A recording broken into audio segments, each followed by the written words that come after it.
Our next guest is a keeper of a game show flame that has been burning for 53 years. He hosts the 10,000th episode of The Price is Right Wednesday night on CBS. Please welcome Drew Carey.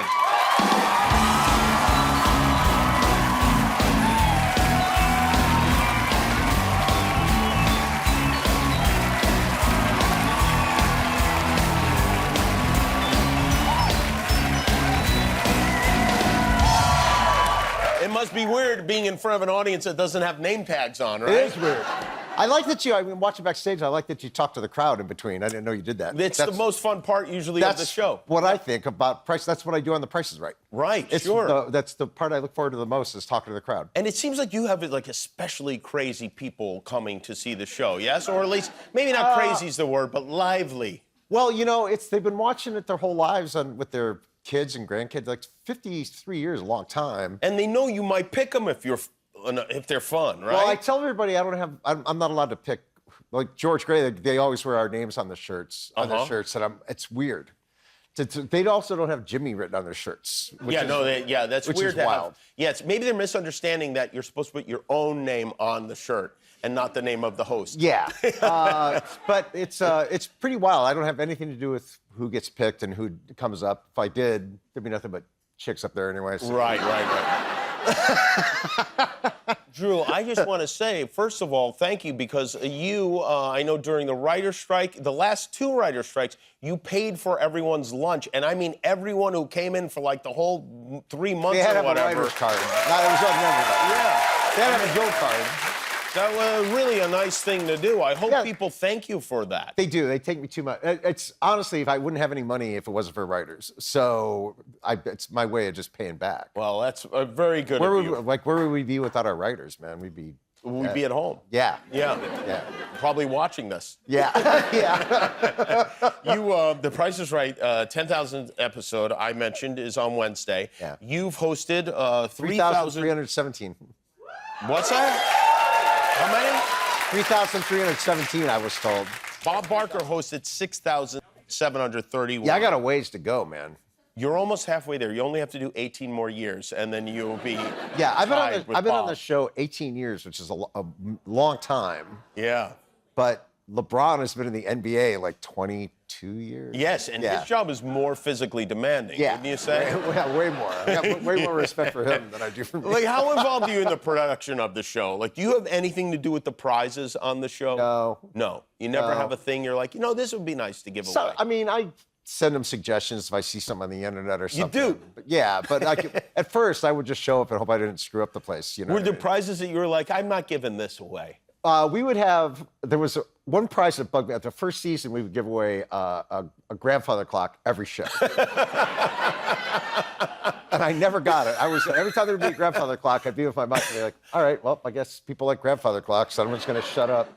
Did they have a warehouse full of them or something? Why were they giving away grandfather clocks? There's a prize warehouse where they have like bedroom sets and stuff. And at the end of the season, the crew can buy like washer and dryers. And really? Yeah, it's leftover stuff they sell to the crew at like discount prices. So the crew's hoping the people don't win the prizes then?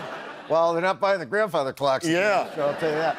Or they'd have like a new modern one and they call it a floor clock. And like one of the first things I wanted to do was get rid of when I finally was able to speak up was to get rid of the grandfather clock. Get rid of the grandfather clock. Yeah. Couldn't believe it. Yeah. I missed the rice-a-roni though. I want rice-a-roni back. This is perhaps an invasion of your privacy, but I'm going to move forward with it anyway. You adopted a dog, maybe more than one dog. 2 dogs. 2 dogs at a dog rescue that one of our writers works at. Oh, wow. Yeah. And he was shuffling through things he shouldn't be reading, and he found your application. Yeah, I had to apply to... They had me fill out an application. I thought it would be enough that I just said, I'm Drew Carey and I want to get a dog. You would think. And they made me fill out an application like, are you willing to spend this much money and stuff? I'm like, yes. Please describe your previous level of dog experience. You said you've had up to 3 dogs at a time. Yeah. Has a dog ever escaped your home or car? No. No. Not till these ones. Are your pets spayed or neutered? Do you remember what your answer to this question was? I said, yeah, I'm the host of The Price is Right. Yes, they were. I host The Price is Right. Well, because I was filling it out by that time, I was like, oh, man, what have I got to tell these people? Listen, and yeah, you have to do that because Bob Barker was a pioneer in having testicles removed from animals, right? I mean, Yeah. Yeah. He really walked the walk, man. For a while, like, people don't know, I was telling your producer, before I was the host, the Price is Right was a vegan show. Like, they had no meat product, they had no leather goods, no meat products. Like, on the grill, when we give away like an outdoor grill, they have like plastic vegetables and whatever on there. Really? They never had plastic meat. They wouldn't show fake meat. It would be just all vegetables, asparagus and stuff. And now we have fake meat on the show. Bob did live to what, 99 years old? Yeah. Maybe he had the right idea. I'm telling you. Maybe we should stop eating those plastic steaks. Yeah. You on the side do a little bit of DJing. I Yeah, I assume used to this have is a radio for fun. show, so This is just for fun. What you're doing here? Yeah, just for. Where was this? That was at my shirt says, I don't know the price of anything. Oh yeah. It's one of those, the fans bring shirts they buy from the internet. And that's one I see every day. There's like 10 people wearing a shirt that says that. And I used to have a radio show on Little Steven's Underground Garage, rock and roll radio show. Right. And when I stopped doing it, I still had the itch to go out and play music and make playlists because I picked all my own music. So I just started DJing here and there for fun. And that was after a Phish concert on New Year's Eve. Oh, were the people? Straight from the Phish concert to there. Did you go to the Phish concert? Oh, yeah. Yeah, And were you? I discovered Phish at the Sphere this past summer. Oh, in Vegas. Oh, you just discovered Phish. Yeah, I have a lot of us. Everybody has a friend that's into Phish. I do. Yeah. And that you make fun Heavy of. into Phish. Yeah, and you're like, oh, that's my Phish friend. My friend Dan Sanborn. Yeah. Yeah, I had the same guy, a Phish friend. And Calls everyone bro. Yes. Mm-hmm. When you go to see Phish, I'm telling you, man, a lot of hey bro, a lot of that. You see a lot of dudes with wedding rings all together. Not a wife in sight. Go to your stupid Phish concert. See if I can. It's all guys. It's all bros. Yeah. Yeah, all broing it out. And, some hippie chicks, dancing. Everybody dances like Elaine. It's really kind of amazing. Did you have the full Phish experience, if you know what I'm saying? Yes, I did. You did. Yeah. Yeah. Well, when I saw him at the Sphere, it was 420 weekend. I see. Okay. So... Yeah. Kind of like... Yeah, it's the You law. kind of have to get high Right, a little right. bit. Yeah. Bob Barker would do the same thing, right? He would have had a couple of drinks. They wouldn't be fish, though. They'd be no, he'd have a couple a of vegetable. Yeah, I don't. And then when I saw him at Madison Square Garden, like the Sphere was a non-smoking venue, so people couldn't even vape, and they were like getting upset because the security guards kept telling them to put their vape out, and they were like, "What the hell? It's Phish." And then I saw him at Madison Square Garden, and if you look out at the floor, it was like New York City in the winter.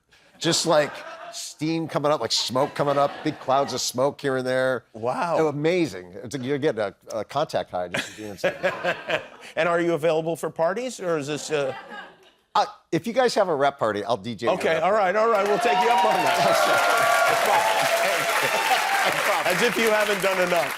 Drew Carey, everybody, the 10,000th episode of The Price is Right, Wednesday on CBS. We'll be back with Nathaniel Rateliff and Gregory Allen Isaacoff. Guillermo, do you know how many subscribers we have on YouTube now? 20 million. That's right. Yeah, that's why we're wearing these glasses. Thanks for being a subscriber. If you're not, help us get to 20,000,001.